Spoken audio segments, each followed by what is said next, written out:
بسم اللہ الرحمن الرحیم۔ جو افراد زیادہ مٹھ مارتے ہیں ان کی اولاد مزدور پیدا ہوتی ہے۔ جو مرد نہاتے وقت مٹھ مارتے ہیں ان کا نفس جلد موٹا ہوتا ہے۔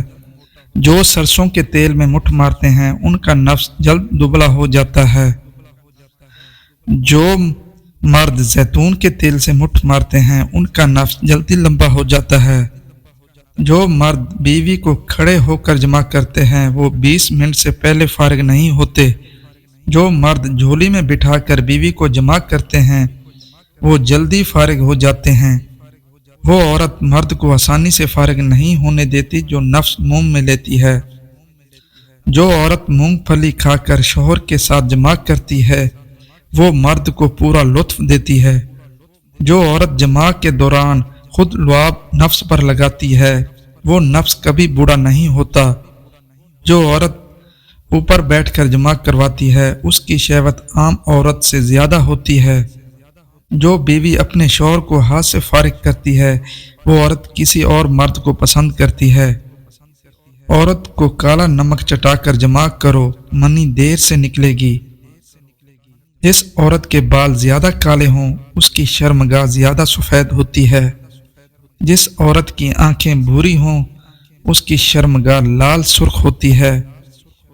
جس عورت کی آنکھ بڑی ہوتی ہے اس کی شرمگاہ گلابی ہوتی ہے۔ جس عورت کی کلائی موٹی ہوتی ہے اس کی شرمگاہ مکھن جیسی نرم ہوتی ہے۔ جس عورت کے پیچھے کا حصہ بڑا ہو وہ الٹا لیٹ کر جمع کرواتی ہے۔ جس عورت کے ہونٹ دبلے ہوں وہ مردوں کی طرف جلدی مائل ہوتی ہے۔ جس عورت کے ٹخنے کالے ہوں اس کی شرمگاہ سفید ہوتی ہے۔ جس عورت کے بازوں پر بال ہوتے ہیں اس کی شرمگاہ پر بال نہیں ہوتے۔ جو عورت کھڑے ہو کر صفائی کرتی ہے وہ کھڑے ہو کر جمع کرواتی ہے۔ جو عورت بہت تیز تیز بولتی ہے اس عورت میں شہوت بہت ہی کم ہوتی ہے۔